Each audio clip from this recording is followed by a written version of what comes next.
just about a year ago, life threw you the baddest curveball you've ever been faced with. At what point throughout this entire process, through the surgeries, through the sleepless nights, at what moment did you break down? I mean, I wouldn't say I just broke down, but I just thinking about it, like, it's something I gotta go through these surgeries. Like, how Was long it is after this the gonna first take? surgery? Was it after the second? I mean, there Yeah, had to have been first- that moment where you were like, first- ooh, it's not looking good. The first surgery was, they told me it was going to be painful, which it was. So I figured once I got through that one, the second surgery was a piece of cake. I mean, it didn't hurt at all. So, I mean, just going through that first one, like, it really made me strong just because how painful it was. Right. But, I mean, I just kept myself around positive people. Outside of my coaches and my uncle, I would talk to my grandma a lot, and she was just, I'd talk to her.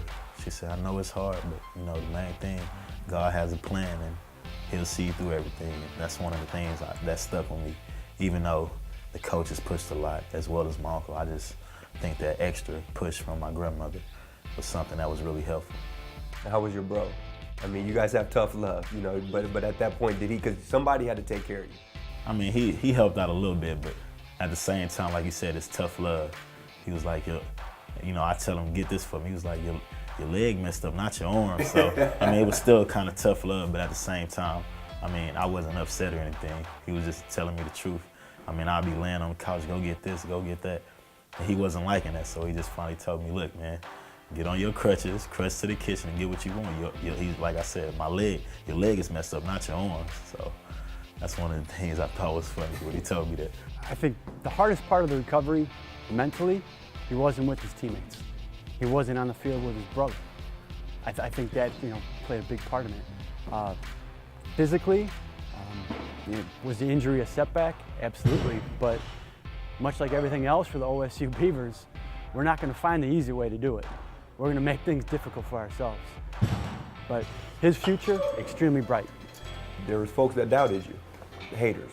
You know, was that motivation for you that, you know, you heard some in the media, you heard some folks around, you know, even campus and the campus, you know, further south from us. You know, did you use that as inspiration as well? I mean, I use a lot of it as inspiration because, I mean, people calling me, oh, I heard you're not enrolled in school. I'm like, well, as far as I know, I'm still in school. You're not coming back this year. So texts, calls, everything. People tell me about newspaper articles written and stuff like that. I mean, everything is someone making assumptions, digging to get stuff. But in reality, they didn't come ask me, so they basically have nothing. And, I mean, this might seem weird, but I mean, I have a Twitter. So even Duck fans, you know, still, they were rooting for me.